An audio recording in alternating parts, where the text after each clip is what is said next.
Salve a tutti, la chef Emanuela e ben ritrovati sul mio canale di cucina. Oggi un piatto della tradizione campana. Vi lascio agli ingredienti e alla preparazione. Per le nostre polpette napoletane ci serviranno 300 g di macinato, metà manzo e metà maiale. Poi abbiamo 150 g di pane mollica già ammollata e strizzata bene dall'acqua, 40 g di uvetta sultanina messa ad ammollare in acqua. Poi abbiamo, io già li ho tritati, ma se volete potete metterli anche interi, 20 g di pinoli che ho leggermente tostato prima di tritarli, una quindicina di foglie di prezzemolo, uno spicchietto d'aglio piccolino, e poi abbiamo 15 g di pecorino e 20 g di parmigiano, sale, pepe, un uovo e olio per friggere. Per la salsa delle nostre polpette ci serviranno 400 g di polpa di pomodoro, oppure potete usare tranquillamente o una passata oppure dei pelati che schiaccerete, un cucchiaio di concentrato di pomodoro, delle foglie di basilico, 20 g di cipolla tagliata sottile, uno spicchietto d'aglio, sale, pepe e olio extravergine.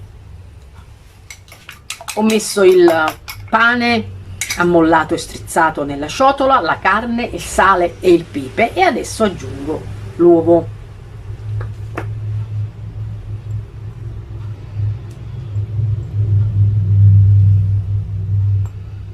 E incomincio a fare una prima lavorazione.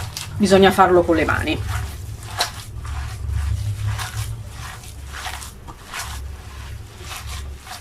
Adesso che ho amalgamato il pane, aggiungo l'uvetta. Ho aggiunto già anche di pinoli che ho leggermente tostato, e ho aggiunto anche l'aglio. Adesso aggiungiamo i due formaggi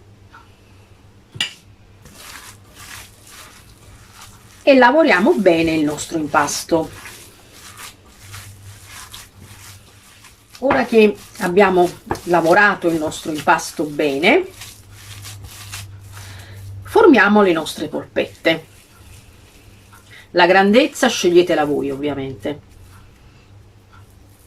però diciamo che la grandezza giusta è questa, un 3 dita per intenderci.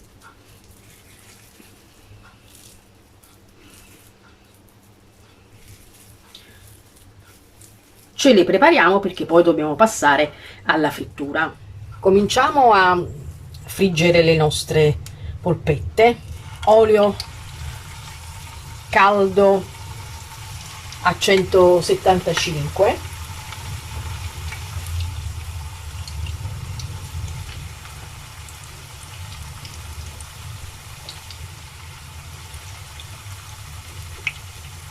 olio abbondante ma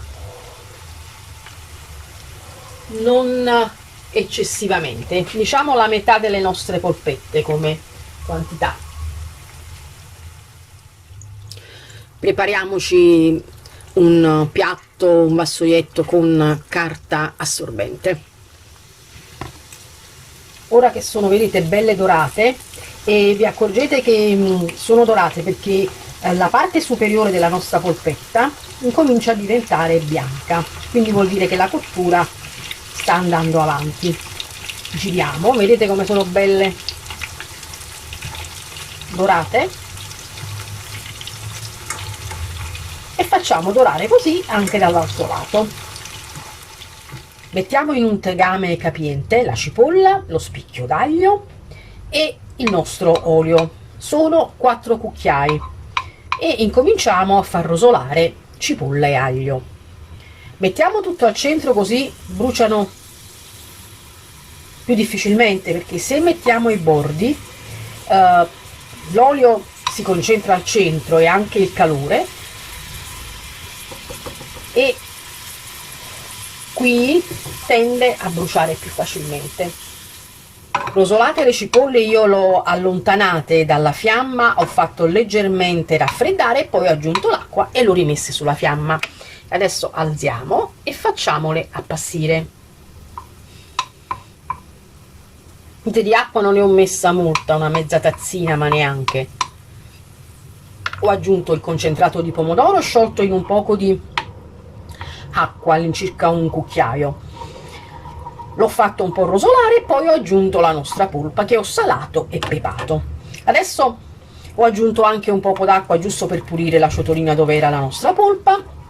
Adesso faccio leggermente restringere, ma proprio leggermente, e metto basilico e le nostre polpette, quindi il tutto si deve insaporire. Leviamo l'aglio che adesso non serve più.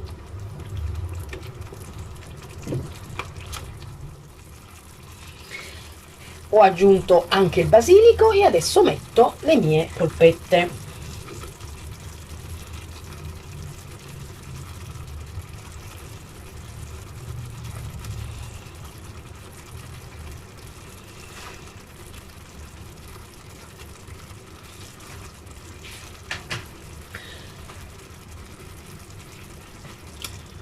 Giriamole un poco ogni tanto e facciamole andare così per un 5 minuti. Se dovesse restringersi troppo la nostra salsa, aggiungiamo un po' di acqua. Tenete conto che le polpette che vedete in pentola sono la metà di quelle che vi ho dato come quantità, ne escono abbastanza, ne escono all'incirca 12. Allora, ci sono due modi per mangiare la polpetta a Napoli: o nel piatto, ormai è un po' più difficile mangiarla con la pasta, con lo spaghetto, è una cosa che non si mangia più tanto, oppure si può mangiare nel cuozzo. Questo è un pezzo di pane, vedete? È un cuzzitielle pana, cioè un finale del pane, a cui ho inserito una polpetta, ma si può fare anche più grande con 2 polpette tranquillamente, e è un modo simpatico di mangiare le polpette. E poi a Napoli si porta tantissimo adesso, è diventato un cibo di strada mangiare uquoz con le polpette, con la carne alla genovese, con tante varianti.